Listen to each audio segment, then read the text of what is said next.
Kak Armidayanti dari kelas 10 MIPA 1 nomor urut 18.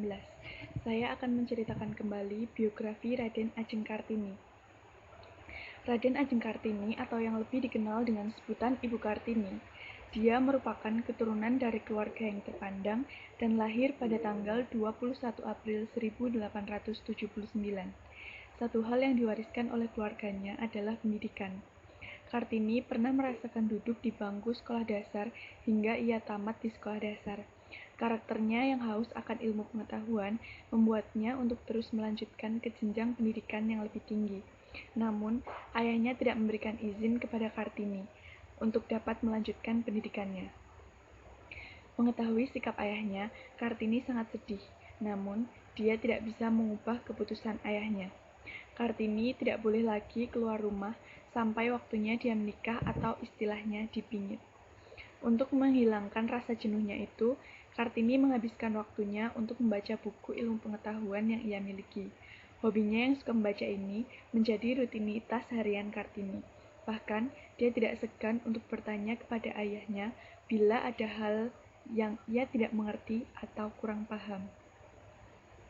Lambat laun, pengetahuan yang ia miliki semakin bertambah dan wawasannya pun menjadi lebih luas. Banyak karya dan pemikiran wanita Eropa yang ia kaguminya. Terlebih, kebebasan mereka untuk bisa terus bersekolah. Rasa kagum itu sangat menginspirasinya untuk dapat memajukan wanita di Indonesia. Dalam sudut pandangnya, wanita tidak hanya harus bisa dalam urusan belakang rumah tangga saja, tapi lebih dari itu, wanita juga harus bisa dan punya wawasan dan ilmu yang lebih luas lagi.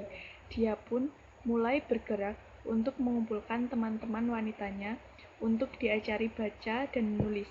Semakin hari, Kartini semakin disibukkan dengan aktivitas membaca dan mengajarnya. Kartini juga mempunyai banyak teman di Belanda dan sering sekali berkomunikasi dengan mereka. Bahkan, dia sempat memohon kepada Mr. J.H.A. Bendanon untuk dapat memberinya beasiswa untuk bersekolah di Belanda. Belum sempat permohonan tersebut dikabulkan, dia sudah dinikahkan dengan Adipati Rembang yang bernama Raden Adipati Oyodiningrat. Berdasarkan data sejarah, R.A. Kartini ikut dengan suaminya ke Rembang setelah mereka menikah. Walau begitu, cita-cita Kartini tidak padam begitu saja. Beruntung sekali, ia memiliki suami yang sangat mendukung cita-citanya. Berkat kegigihan serta dukungan oleh sang suami, Kartini mampu mendirikan sekolah wanita di berbagai daerah, seperti daerah Semarang, Surabaya, Yogyakarta, Madiun, Malang, Cirebon, dan daerah yang lainnya. Waktu itu, sekolah wanita dikenal dengan sebutan Sekolah Kartini. Kartini adalah seorang wanita Jawa yang mempunyai pandangan melebihi zamannya pada saat itu, meski dia sendiri terbelenggu oleh zaman yang mengikatnya dengan adat istiadat. Pada tanggal 17 September 1904, Kartini meninggal dunia pada usia 25 tahun setelah melahirkan anak pertama dan satu-satunya. Dia adalah salah satu wanita yang menjadi pelopor emansipasi wanita di tanah Jawa. Surat-surat korespondensinya dengan teman-temannya di Belanda kemudian dibukukan oleh A. Bendanon dengan judul Door Duistemis tot Licht atau yang biasa kita kenal sebagai Habis Gelap Terbitlah Terang. Buku ini merupakan salah satu buku yang banyak menginspirasi wanita di Indonesia, tidak hanya wanita pada zamannya, namun hingga pada saat ini. Sesuai dengan Kepres nomor 108 tahun 1964, Kartini resmi diberi gelar menjadi seorang pahlawan nasional oleh pemerintah Indonesia. Kepres ini juga menetapkan tanggal 21 April sebagai Hari Kartini.